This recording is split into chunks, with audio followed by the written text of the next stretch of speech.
और महाबोधि बुद्ध विहार क्यों जरूरी है, इसको भी आपको समझना पड़ेगा। आप सोचिए, इसी देश में जहां संविधान है और संविधान कहता है कि इस देश के हर शख्सियत को, हर नागरिक को बराबर का अधिकार है, उसको आस्था का अधिकार है, उपासना का अधिकार है। कोई किसी को अपने धर्म की उपासना से रोक नहीं सकता है। लेकिन सोचिए, इसी देश में, यूपी में, एक हिंदू यादव मंदिर जात कथा बांटता है तो उसका बाल मोड़ दिया जाता है और उस पर पेशाब करवाया जाता है। इसी देश में जो संवैधानिक नाम है हमारा शेड्यूल कास्ट का एक युवक मंदिर में जाकर जल चढ़ाने जाता है, वो अपने आप को हिंदू मानता है, तो उसको इतना मारा जाता है कि उसको अस्पताल में भर्ती करा दिया जाता है। और सोचिए, वो हमें अपने मंदिरों में पुजारी नहीं बना रहे हैं, वो हमें अयोध्या में ट्रस्टी नहीं बना रहे हैं। हम वहां जाकर सिर्फ चढ़ावा चढ़ा सकते हैं और कुछ हिंदू तो वो भी नहीं कर सकते हैं। और वही मुट्ठी भर लोग हमारे बुद्ध विहार में, जहां भगवान बुद्ध ने दीक्षा ली, जहां उनको ज्ञान प्राप्त हुआ, उस पर कब्जा करके बैठा हुआ है। इसीलिए क्योंकि सही कहा भंते जी ने कि हम मानसिक विकलांग हैं। लेकिन मैं आपको बताता हूं, उससे पहले जो भंते जी ने कहा कि यह बुद्ध विहार क्यों जरूरी है, ये हमारे आस्था का भी विषय नहीं है। ये इस देश की जो प्राचीन इतिहास है, इस देश का जो गौरवमय इतिहास है, इस देश की जो सभ्यता है, संस्कृति है, और जिस वजह से भारत विश्वगुरु था, अगर भारत को फिर से विश्वगुरु बनना है, ज्ञान विज्ञान का केंद्र बनना है, तो महाबोधि बुद्ध विहार को फिर से मनुवादी जातिवादियों को हाथ से लेकर भगवान बुद्ध के विचारों पर चलना होगा। आप सोचिए, सम्राट अशोक के वंशज कहां हैं आज?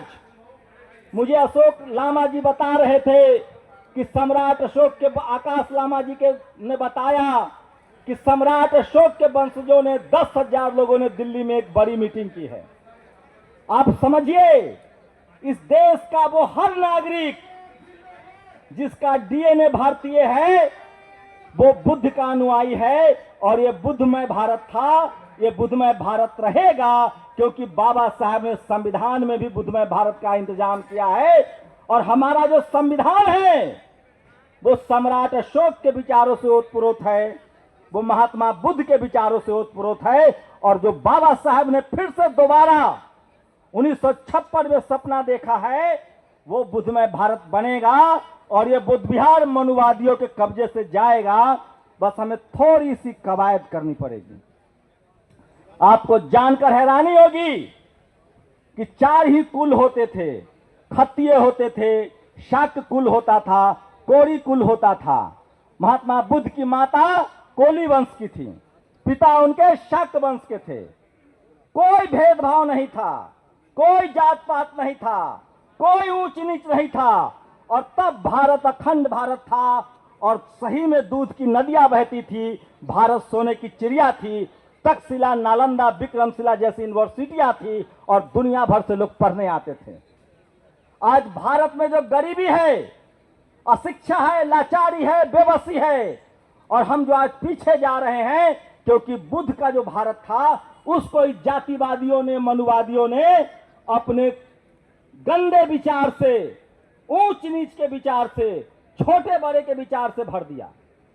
और उसी विचार का एक बार फिर से खात्मा बाबा साहेब ने संविधान देकर किया। और अब जब भारत फिर से संविधान पर चल रहा है तो फिर से भारत तरक्की कर रहा है। लेकिन भारत पूरी तरह से तरक्की तभी करेगा जब भारत के 140 करोड़ लोगों को बराबर का अधिकार मिलेगा। और वो बराबर का अधिकार तभी मिलेगा जब भारत बुद्धमय भारत होगा। जब भारत बुद्धमय भारत होगा तो इस देश के हर बच्चे के सर पर छत होगा, स्कूल होगा, ज्ञान विज्ञान होगा, खाना होगा। और एक बात और बता दूं जितने इस देश के गरीब लोग हैं वो जब तक बुद्ध विहार नहीं जाएंगे, जब तक वो बुद्ध के विचारों को, बाबा साहेब के विचारों को, फूले पेरियार अंबेडकर के विचारों को नहीं मानेंगे, उनके शरीर पर कपड़ा भी नहीं आएगा और उनकी गरीबी भी दूर नहीं होगी। आप लिखवा लीजिए इस बात को। जो इस देश का 90-95% लोग है, जातिवाद और मनुवाद से बाहर नहीं निकलेगा, न वो समाज आगे बढ़ेगा, न देश आगे बढ़ेगा। तो जो महाबोधि बौद्ध विहार का आंदोलन है, हमारी दुनिया में मान, सम्मान और पहचान का प्रतीक है।